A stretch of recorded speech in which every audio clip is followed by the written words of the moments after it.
হরে কৃষ্ণ। আজকে আমরা পাঠ করব দ্বিবিধ বানর বধ। পরীক্ষিত কনশুক মুনিপদ তলে, দুই নেত্রে বাড়ি ধারা বয়ে বক্ষস্থলে। কহ মুনি কৃপা করি অধমের পতি, কতদিন কইল রাম গোকুলে বসতি।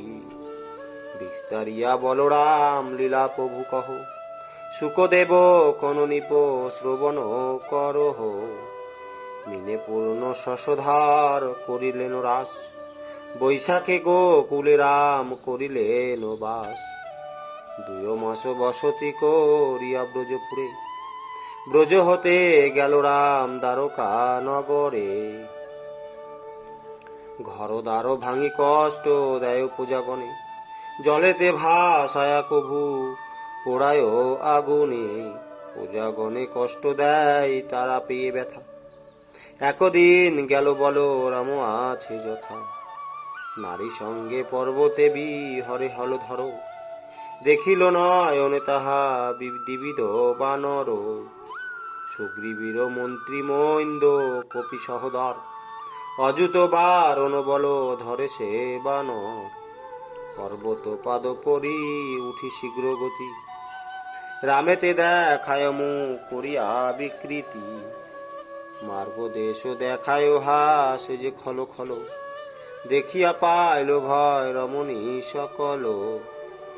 বলরাম দেখিয়া না হইলেন ভীত, নারী সেন বিহরেন হয়ে হরষিত।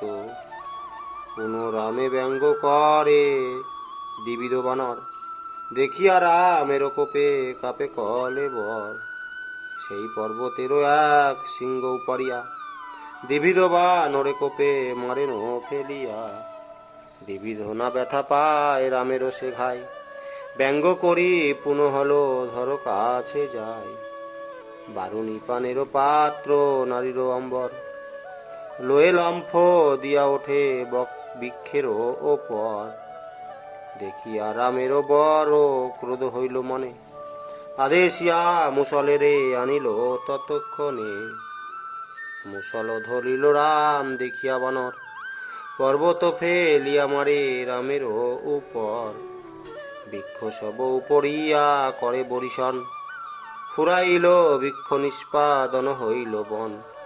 তবু কপি রামেরও করিতে নারে কিছু, সব সামলাইয়া রাম প্রহারিল পিছু। মহাক্রোধে মুসল মারিল তার শিরে, মুখে রক্ত উঠে কপি গেল যমদারে। এই রূপে রামেরও হাতে মরিল বানর, শুনি হল ধরের বাখা নিল পরস্পর।